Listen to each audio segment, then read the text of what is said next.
What's up, everyone? Welcome to another episode of VCC Live. This is episode 42, A New Hope. Kind of correlates to our quote that you can see up there. One of our viewers, Rob, sent in to me to use for the May the 4th episode, but I got it too late and I didn't see it, so we're using it for tonight. But we're still going to go with the Star Wars theme, and Nick won't see it because Nick's not going to join us tonight. He has family in town, and Matt is... I think he had something with his son's concert tonight or something like that. So it's Jay and I, and we have a few issues to talk about, and we'll cover anything you guys have questions for in the chat. So, yeah, that's it. Welcome to the show. We took a week off last week, had a little bit of a break, and looking forward to getting some stuff discussed tonight and answering some questions if you guys have any. Jay, what you been up to for 2 weeks, man? Well, first week I recouped from the convention up here in New England. That was a great time, had by all. I spent a lot of time in my hotel room, which is usually what I end up doing at these conventions because I'm only so social. And other than that, just working. How was it? How was the turnout and everything? Was it a pretty good event? Yeah, it wasn't bad. Saturday was pretty jamming. And the good thing about that venue is there's a ton of restaurants without actually leaving. It's a big resort, so there's probably 50 or 60 different restaurants to pick from. Oh, very cool. Yeah, that's pretty awesome. Been doing the same thing, working on VCC Tampa, picking up some interest lately and getting a lot more people on board. So hopefully that trend continues over the next couple of weeks. And I was going to mention something else, but I can't remember. It literally just flew out of my head. A New Hope. I don't remember. Oh, I know what it was. I think I found an audio setting on my program that I use, XSplit, that might help with the volume. So if you guys could just intermittently just say whether or not you can hear me okay, if it's fluctuating or not, I'd appreciate it. I can't tell during the show. If I watch it afterwards and people start commenting, then I check it out. But hopefully it's steady now and stable and clear. So that's the hope. Yeah, Rob's with us tonight. And what's up, Rob? He's the one that gave us the quote.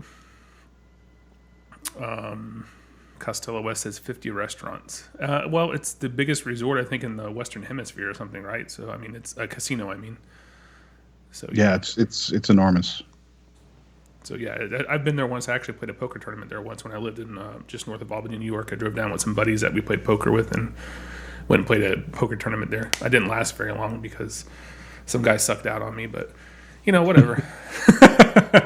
It was a massive, massive place, though. And I actually did look at doing a VCC event there before, but the hotel rooms and stuff were pretty expensive. And I don't know if you got deals on them or whatever, but maybe they got some deals for you guys. But I think it averaged out to about $225 a night, $250 a night, something like that.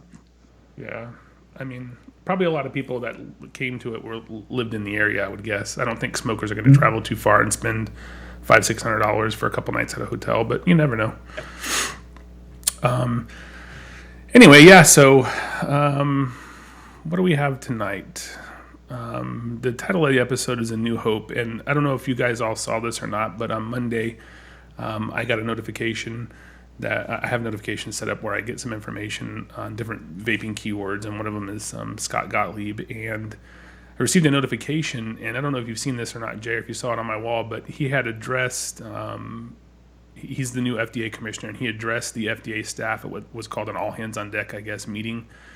And he made some comments in there, 2 paragraphs worth of comments that were released on Monday in the written draft of it. And I just want to go over to the full monitor real quick, and I'll show you guys what I'm talking about. So this was on Monday, May 15th. This is posted on the U.S. Food and Drug Administration website. I'll post a link down in the bottom for the replay. Dr. Gottlieb's first remarks to FDA staff. And if you scroll down to, it looks like it's around halfway down. One of the things he's talking about, he says, among these and many other opportunities, there's probably no single intervention or product we're likely to create in the near future that can have as profound an impact on reducing illness and death from disease as our ability to increase the rate of decline in smoking. We need to redouble our efforts to help more smokers become tobacco-free. And we need to have the science base to explore the potential to move current smokers, unable or unwilling to quit, to less harmful products, if they can't quit altogether. At all times, we must protect kids from the dangers of tobacco use. While he didn't explicitly say there e-cigarettes or vapor products, I think it was a pretty clear allusion that he was talking about vaping and or heat not burn technology. Have you seen that yet, Jay? If not, what do you think about that? I did see that, and I completely agree. Just knowing his background the way we do, that's in the forefront of what he's thinking about when he makes those statements. Because what else could he be talking about, really? It's not up to the FDA to develop, new forms of alternatives to smoking. It's up to them to fast track the most promising technologies and products to market, and I think that's what he's alluding to, and specifically, obviously, e-cigarettes, and perhaps to a lesser extent, Swedish snus. Right. So yeah, that's pretty promising, and that's one of the reasons why the episode tonight is a new hope. I think we have a lot more hope than we did months ago. Certainly before January, I've noticed a turnaround in the positivity and the attitude of the vaping industry and community. And I think that in part goes to, people like Dr. Scott Gottlieb taking over the, role of FDA commissioner, and the fact that he understands that it's about harm reduction. It's not about harm elimination. It's about putting something on the market, maybe a consumer product that will help public health by offering a less harmful alternative, such as vaping devices and e-cigarettes, stuff like that, to the general public for those who can't or won't quit smoking cigarettes. So I think that that's a brilliant approach, and I'm glad that we finally have that at the FDA level. And as we talked about a few weeks ago, the FDA pushed back all the deadlines and stuff by 3 months. And again, one of the reasoning that they give besides pending litigation was they wanted to give incoming leadership a chance to review and give direction, because they knew that direction was about to change. And for our sakes, hopefully it changes drastically. So, I think it's a good direction that we're going in with the FDA, and hopefully we get some relief from that to that end in the coming weeks and or months. Yeah, I would like to see at the very least those enforcement dates pushed off another 3 months. Yeah. I would like to see them. What I think the best case scenario and the best hope that we have from the FDA at this point with Dr. Gottlieb in the current position that he's in as commissioner of the FDA, I think the best case scenario would be for them. And I've said this to a few other people who have asked why am I so positive about that. Why I'm so positive about it is we have a completely new regime change, in January when the Trump administration came in, which shocked a lot of people. But the people that he's putting in these different leadership positions in Washington were not part of the Obama administration. They don't subscribe to the regulatory efforts that Obama's administration was putting forth, one of those being electronic cigarettes and the deeming regulations. So I think at some point these folks are going to realize, why are we fighting a fight that we don't even agree with? And by these folks, I mean Jeff Sessions and Scott Gottlieb and various other people in the positions of leadership in the government that have oversight over the FDA deeming regulations. Why are they going to bust their ass and keep defending regulations that they don't necessarily even agree with? Right. So I don't think that they will. I think another important thing to note is that none of the pending legislation or litigation, both Cole Bishop or the Hunter bill, none of those preempt Dr. Gottlieb just going ahead and scrapping the deeming regs as written and starting from scratch. You're absolutely correct. He can do just that, and Hunter and Cole Bishop can also go ahead, or vice versa. None of these efforts are without any merit, because one thing or another happens on another front. Yeah, even if the FDA decided they were going to put a hold indefinitely on the FDA on the deeming regulations, there still needs to be some federal legislation that would change the predicate date, because as the FDA says on many occasions, and Mitch Delaware has said on many occasions, our hands are tied. We can't change the date. Congress has to. So regardless of whether or not the Trump administration or any of the officials thereof do anything to change or affect the deeming regulations, we still need HR 1136 to pass. We still need it to go through. We still need that predicate date to be changed to some later date. It may not end up being August 2016. It may be even in the more near future than that. It may be as of the date that the legislation becomes signed into law or something. But yeah, that's still going to need something that needs to be done by Congress. It's not something or they could eliminate the date altogether. I mean, if the Duncan Hunter bill passes, I mean, predicate date, schmedicate date. Yeah, but we're looking. I think that the Hunter bill and there are a few things in the Hunter bill that not more than a few things probably that are going to need to be tweaked. for sure. But it's I would say at least 6 months to a year before it even gets some valid recognition to get the ball rolling, and probably Agreed. 1 to 2 years before it even picks up enough steam to maybe even be passed. The thing that has the most ability right now to make an impact at the federal level is HR 1136, and there is some confusion over that. I actually my brother called me today briefly while he was on his way home from work, and he said he had read a news article, and I don't have it in front of me right now, but the news article was a little ambiguous, and it was basically saying that Cole Bishop was dead, that, once it didn't make it into the budgetary process. And this is one of the things that I was afraid of a few weeks ago when people were sending out these, call your representatives, and that's why I explained it so in depth a few episodes ago. There was a difference between the Cole Bishop Amendment and HR 1136. Cole Bishop Amendment was something that Cole and Bishop tried to get into got passed through the Agricultural Appropriations Committee last year to try to get into the budgetary process. It's what failed. It did not get included into the budget bill, the funding package that they passed a week and a half or so ago, almost 2 weeks ago. So along with a whole bunch of other earmarks. Exactly, along with a ton of them. They cut a lot of the riders out, but that's completely separate. I want people to understand that HR 1136 is still picking up co-sponsors. Actually, I haven't checked it lately, so if you want to talk about that for a second, I'll check it real quick. Yeah. What about it? we just said everything about it. Let me just look. I think I have it pulled up pretty quickly here. So it's up to 62 co-sponsors. 62. That's 55 Republicans and 7 Democrats. And if you take a look at the Democrats, one that was added recently, Democrat Kurt Schrader, Democrat from Oregon, and another one that was added on the 20th, Scott Peters from California. Those are two that I think probably not many people would expect to come on board to co-sponsor something that would help the vaping industry out, but they have. So that gives me even more hope than what we had previously. I mean, that's crazy. We're up to 7 Democrat co-sponsors, one from Oregon and one from California. That's like mind blowing. Seriously. So well, California is a big state. Yeah, it is. But they're 2 Democrats, and they're from 2 very liberal parts of the country. California and Oregon. If they're on board, I think that it's going to spur a lot more bipartisanship for HR 1136. And let me see. There's some comments in the chat. I just want to have a look at them real quick.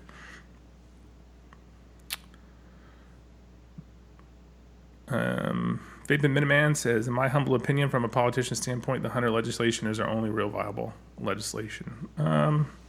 I do not see 1136 going through without a ton of amendments to include the many parts of I don't think so. I think it's a completely separate thing, and I think Tom Cole and I think Sanford Bishop are going to stick to their guns. It's not meant to be. It's completely different than the Hunter legislation. The Hunter legislation is a framework that's meant to last for decades of, with amendments, I'm sure, at some points along the way, but it gives a framework and a skeleton to how the industry will be regulated for years to come. And the Cole Bishop bill, HR 1136, is not that at all. It's more of a stopgap, stop the bleeding. It's a Band-Aid. An immediate fix right now to change its predicate date before August of 2018, and thousands of businesses and tens of thousands or hundreds of thousands of people lose their jobs, and people go back to smoking cigarettes. So I think that they're completely different. They're definitely different ends of the field. Yeah, it is a Band-Aid, and that's the purpose of it. That was the purpose all along. The purpose of HR 1136 is to change the predicate date so businesses can start investing in the economy again and not worry about going out of business. Right now, I mean, stagnation has started on May 6, 2016. That was the day after the FDA deregulations were announced that they're going to be published on May 10th. At that moment, the fear crept into everyone's mind, even though it was something that we saw coming for a couple of years. It was something, that people said put a halt on most spending and hiring. And in fact, since then, most people have been letting employees go. And it's been, it's just been a sad year for the vaping industry. I think there's 2 different things we're discussing here kind of at the same time. There's, which bill is better from our perspective, right? Which one would help our industry and our community more, and which bill has the best chance of passing? I would say Cole Bishop probably has the better chance of passing because it's much more narrowly focused. It literally is just a Band-Aid. There's less political fallback possible as a result of voting for that bill. Whereas the Duncan Hunter bill, I don't remember the 2194. 2194. Whereas that one is more of a broad stroke, telling regulators that, look, you have to start over. You have to give electronic cigarettes its own category. And it gives a basic framework as to how things should operate. So it's really two different things we're talking about. Which one's better for us, and which one has the better chance of passing? That's not to say that both don't have a chance of passing, because they certainly do. And that becomes more apparent, the more co-sponsors both of these bills get. Well, Representative Cole and Bishop have been working on this for well over a year and a half. And they're just now getting to the point where they have 7 Democrat co-sponsors. And don't get me wrong, it's going to take Democrat involvement. It's going to take bipartisanship for any vaping legislation to pass. Mm-hmm. So if it's taken them that long to get to this point, I just don't think Hunter's viable in the immediate future. It's not. It's at least 6 months to a year before it starts picking up steam, and probably a year to 2 years before it really has any impact to get enough bipartisan support. The immediate, and by that time, what's left? What are we talking about? It's an empty win. Mm-hmm. Because everyone will be out of business. So, the point is, right now, everyone needs to continue supporting HR 1136, continue contacting representatives, make sure that they are on board to co-sponsor HR 1136, and at the very least, get the predicate date changed as soon as possible. So, that's the point of it all. Once we get the predicate date changed, I think we'll see a lot. It's going to be a huge sigh of relief in the community and in the industry. Businesses will start investing in hiring employees back and expanding their businesses, and get back to where we were before May 5th, 2016. And that's an important and key point for us, because we need to expand and keep growing so that we're A, more difficult to shut down, and B, keep converting smokers to vaping to save lives, because that's the whole point of the industry. I need a and they won't have to continue selling spinners. That was a low blow. I'm just kidding. Not really. By the way, if you guys are watching and you haven't hit the like button, please make sure you take a second to do that now. Hit like, and then we'll have you share the replay if you would, please. Once we get it posted up on the Facebook page. And again, that's Facebook. Just go to Facebook and search for VCC Live altogether. Amy says, fighting like hell to change the tax in PA so we can get shops back in the state. Yeah, I saw something recently. I can't remember, Rob, if it was fiddly shit or fidgety shit. I think a while ago, it was fiddly shit. But anyway, yeah, fiddly shit. That's Jay's. So yeah, like around 100 vape shops, or more than 100 vape shops, have closed in Pennsylvania because of their 40% floor tax and 40% of wholesale tax, which is, it just boggles the mind every time I think about it. How do they think they're going to get money from an empty pot? There's not going to be anyone around to pay taxes on anything if you put them all out of business. So that never really makes sense to me. The regs is actually what gave these states the boost to destroy vaping. They had it in their mind long before. They had it in these states had been doing stuff for I got involved in statewide advocacy 3 years ago, well before the FDA DMARC regulations were even announced, not well before they were announced, but while they were still in the process of coming together. So, I do think that we do need something at the federal level. And one of the things I like in the Hunter bill, should it ever come to pass at some point in the far future, is the preemption of the states from enacting certain legislation relating to vapor products. So I think that would be a good thing, and it would definitely help us at the statewide level. And no matter what piece of legislation or whatever framework we get in place in the future, it's definitely going to have to include something, because otherwise we're going to be constantly putting out fires at the state and local level, as Jay knows, in Massachusetts as well. Yep. 350 ZMO. The answer to me is simple. I handwrote a letter to my rep and senator to support anything and everything that reduces, marginalizes, or eliminates the deeming reg. It's a great idea. I wish everyone would do that. Or make a personal visit. Absolutely, that works just as well. If you don't get a chance to talk to your representative, certainly talk to their staff and fill them in. Become someone that they know on a first name basis. If they have any questions, they'll actually give you a call. unless you live in Mass. I'm just reading some of the comments. Yeah, they probably won't there.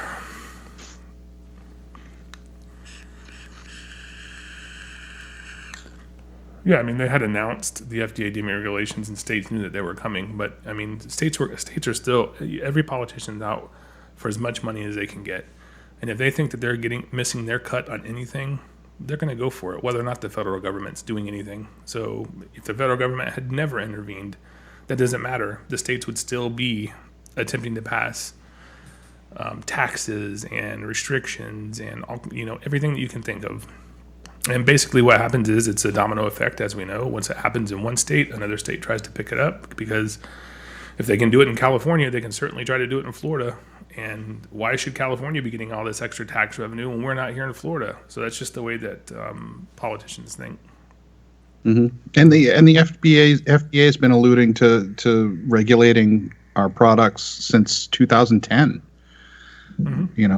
It's not like that's a new thing. I mean, and I know in Massachusetts, a lot of these lawmakers, when they propose new legislation to restrict electronic cigarettes, they'd say that, they'd use as one of their talking points that the FDA is dragging their feet.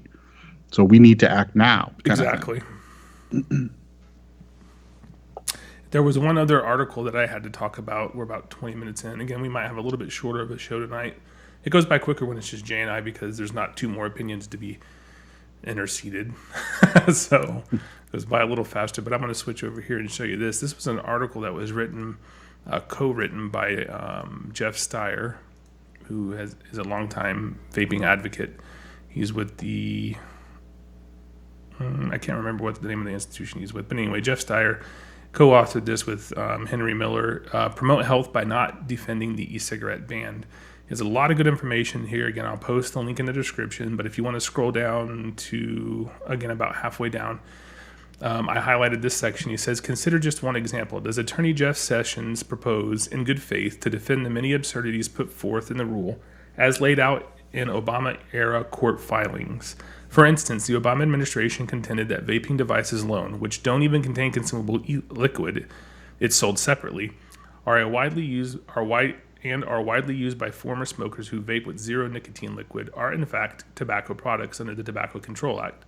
Surely AG Sessions doesn't believe this contorted approach necessary to justify the rule. He shouldn't think the courts will either. The policy implications of winning in court are even more clear. There would be a retroactive and innovation-stifling regulation that would decimate an entire class of life-saving products.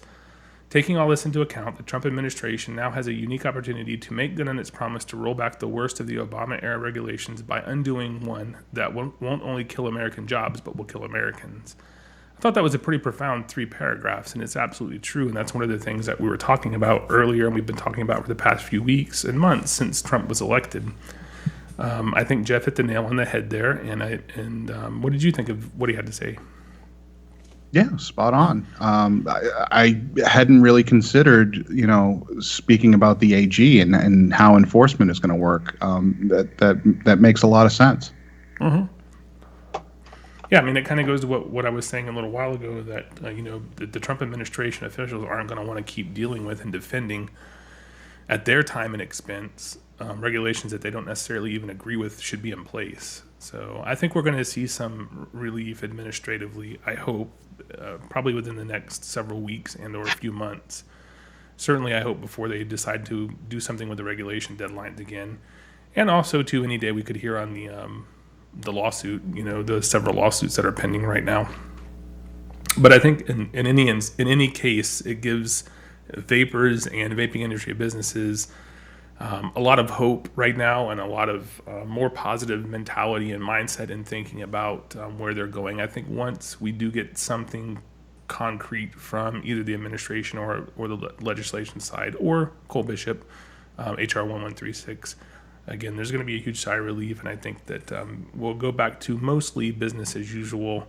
But with the mindset now that we definitely need to, at the federal level, get some regulations in place that are going to shape the industry in a positive way that we can be involved in, like truly involved in, not give us your comments. We're going to overlook the 100 or 200,000 comments we got and go ahead and do whatever we want to do anyway. So, Jay, talk about something for a few minutes. I'm tired. I'm sorry. I'm tired. Yeah, I'm a little tired too. I've been working nonstop, 16-hour days for the last week and a half. Holy cow. Mhm. No wonder you were okay with taking last week off. Yeah. Well, anyone in the chat have any questions or anything you guys want to talk about? Anything about what we talked about so far this evening? Anything that you see going on? I know that there's been some controversy stirring over Fred Kelly Grant, the guy who was the hearing officer at the Village of Heartland hearings that we discussed a few weeks back. Regardless of whatever happens with that, ladies and gentlemen, there's good information, and it's in the public record right now. So a lot of the people who came forth and testified in those public hearings gave great information. A lot of respected advocates in the vaping industry, attorneys, people that have been around and doing this for a while. So you can learn a lot just by watching those. If nothing else, I think it's a good learning tool. And I'm not really sure what's going on with Fred Kelly Grant. He was the hearing officer for the hearing, but I don't think that his presence would be required to continue forth with the Village of Heartland's efforts. I'm not, he was simply, facilitating the hearing itself. I don't think he had any material involvement. He's certainly not on the Village of Heartland's council or, in the mayor position or anything like that. So, did you hear anything about that this week, Jay? No, and honestly, I'm kind of keeping my opinions to myself about that going forward until I see, something solid. Like I said a couple of weeks ago, a lot of it just screams kind of tinfoil hat, sovereign citizen kind of stuff. But I could be wrong. I know it's been successful in the past, and if it throws a wrench in the works, all the better. The more fights on however many different fronts we can posit, the better we'll all be. Yeah, I mean, I think again, I'm cautiously optimistic. Do I think it's the be all and end all and the savior? No, I don't. But it may bring some of the information that we want to have brought to light into the daylight, and that would be a good thing. And certainly, there's a lot of good information, like I said, in those hearings. So vapors should watch them just to get educated. And if any politician watches it, they're going to learn a lot about the, what's happening with the deeming regulations over the past few years and what they can do to probably stave off the deeming regulations. But yeah, cautiously optimistic is the way I would say it. I don't put a lot of stock into. I think that it could go somewhere. I'm just not sure if it will. Basically, is what I'm trying to say.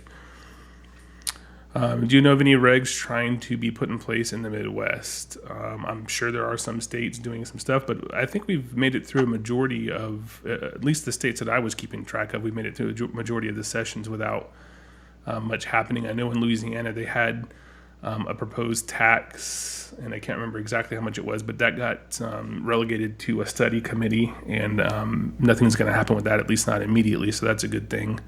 Indiana's back on track to start adding e-liquid manufacturers back into the market there, so they've gotten that monopoly busted up, as we talked about before, so that's great.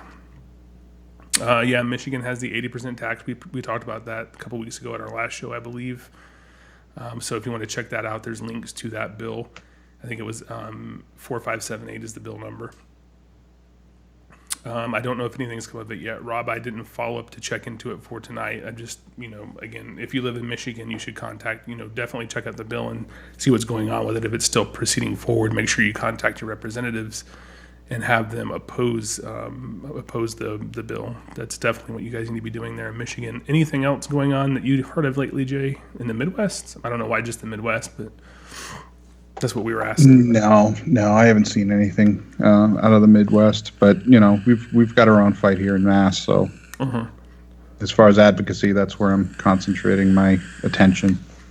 Yeah, we made it through the Florida session unscathed again. So thanks to the Florida Smoke-Free Association and their work on a skeleton budget, bare bones budget, to have the lobbyists continue on with efforts in D.C. and the people at FSFA that went to meetings in Tallahassee, not D.C., that went to Tallahassee and met with representatives and were able to stop the Tobacco 21 initiative that was going on in the state of Florida. So that's a good thing.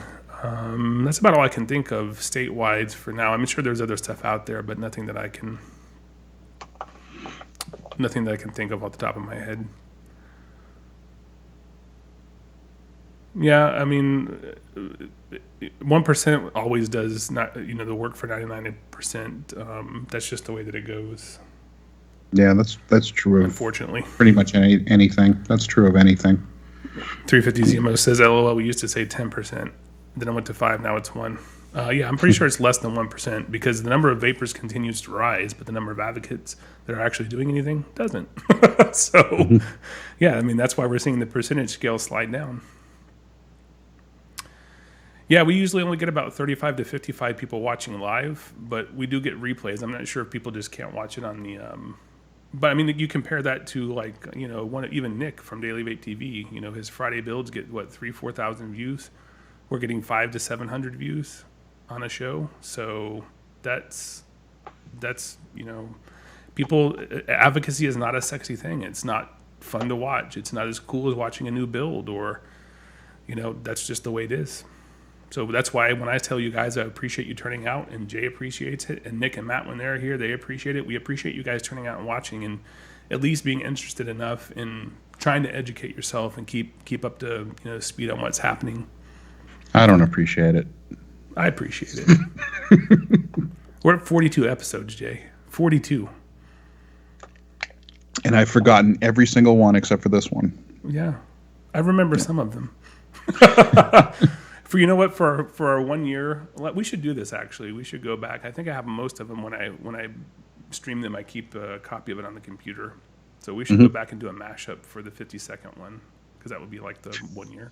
Even though we've been at this loaded with action shots. Actually, we're almost at a year, so that means we must have taken 10 shows off. That doesn't make sense. I thought we started last May.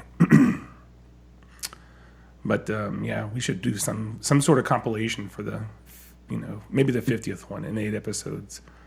There you go. Amy says Fresh Build Friday rocks. It does. Nick does a great job. Yeah, he does.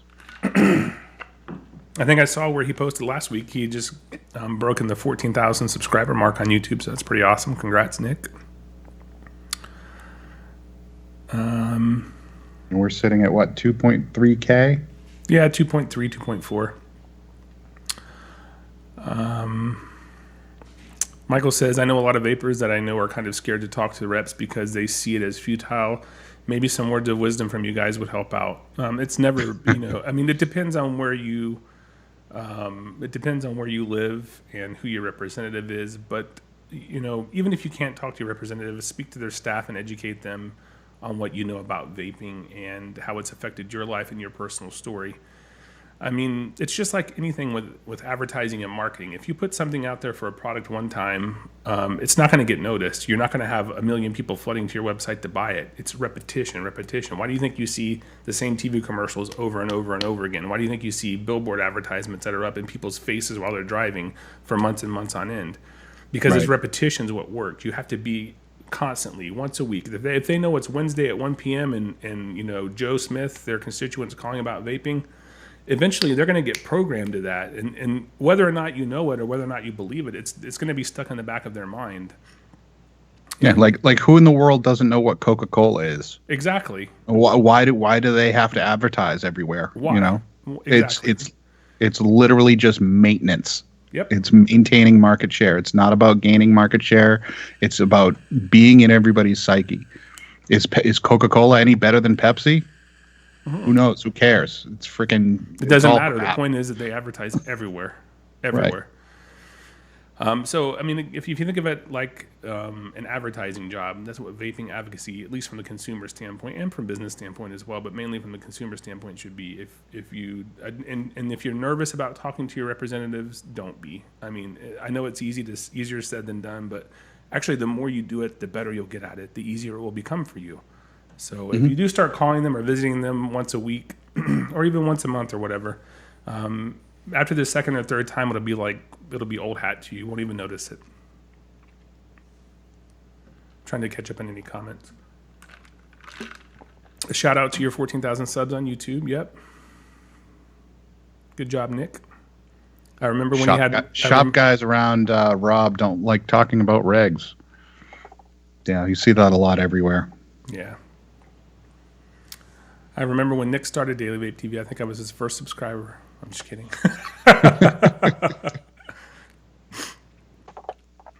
All right, well, guys, we're about 36 minutes in, but we're going to end it a little bit early tonight. Jay's tired, I'm tired, and we kind of covered what we had to talk about. We appreciate you guys watching and tuning in. Don't forget to hit the like button down below and share the link once we get it up. Probably by tomorrow around noon, I will have the all the links and everything updated. So yeah, we'll see you back next week. Hopefully, we'll have Matt and Nick with us again, and they're back from doing their things that they were doing. And yeah, that's it. Jay, any closing thoughts? Gonna go have a bourbon, or what are you doing? No. I have a bunch of work to do, and then I'm going to go to bed. Yep. Nick says VCC Springfield helped me out a lot. You've been to, I think, most of the VCC events, and we're happy to have you. You taught some battery safety classes for us. And yeah, it's been awesome. Looking forward to seeing you next month in Tampa. By the way, if anyone's interested or watching and you want a booth or a sponsorship, admin@vapingcc.com. Send me an email and we'll get you squared away. Free. If you're watching this from the Tampa Bay or Florida or anywhere within a drive of Tampa that you'd be willing to make, it's free to come in during the public hours for everyone over 18. Bring a smoker with you. I implore you, I want smokers to come to the event. I want them to try vaping, and I want them to get off combustible tobacco.